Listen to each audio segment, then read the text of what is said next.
Hi friends, welcome to Radhika reels world. Chandamama biscuits చేయడానికి ఈ పిండిలతో మీ ముందుకు నేను వచ్చేసానండి. గోధుమ పిండి తీసుకున్నానండి. మైదా అయితే హెల్దీ కాదు కాబట్టి ఒక కప్పు గోధుమ పిండి, ఒక కప్పు నెయ్యి, ఒక కప్పు షుగర్ పౌడర్ అండి. మూడింటిని సమపాలలో వేసుకొని కలుపుకోవాలండి. లైట్గా ప్రెస్ చేస్తూ కలుపుకోవాలి, ఎక్కువ గట్టిగా ప్రెస్ చేయొద్దండి. సో బయట దొరుకుతాయి, 5 రూపీస్ ప్యాకెట్ పెడితే ఇంత ప్రిపరేషన్ అవసరమా అని అనుకుంటారేమో, కానీ బయట దొరికే బిస్కెట్స్ అన్నీ కెమికల్ అండి. ఒక్కటి కూడా కెమికల్ లేకుండా లేదు. ఫ్రూట్స్ అలాంటిది కెమికల్స్తో ఉన్నాయి, ఇంకా బిస్కెట్స్ అంటారా, ఎంత మృదుగా మెత్తగా నానిపోతాయో అంత కెమికల్స్ ఉంటాయి. సో మనకు చేతనైనంత వరకు ఇంట్లో చేసుకోగలిగినవి చేసుకుంటే బాగుంటుందని నా ఉద్దేశం.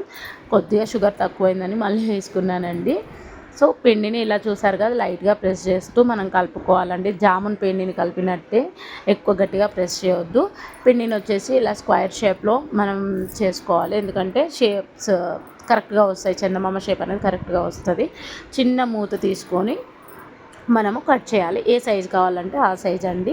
చిన్న మూతతో ఇలా కట్ చేసుకోవాలి. ఫస్ట్ది వచ్చి కొంచెం షేప్ రాదు, సెకండ్ నుంచి పర్ఫెక్ట్ షేప్ వస్తుందండి.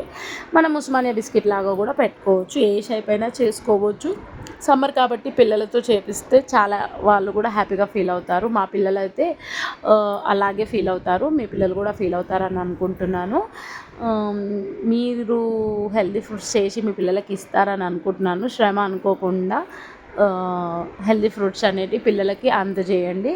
మన అమ్మ వాళ్ళు మనకు వంట నేర్పించారండి, అన్నీ మనం కూడా మన పిల్లలకి నేర్పించాలి. ఇప్పుడే సిచ్యువేషన్స్ బయట ఎలా ఉన్నాయంటే రేపు ఎలా ఉంటాయి బయట చూసారు కదా.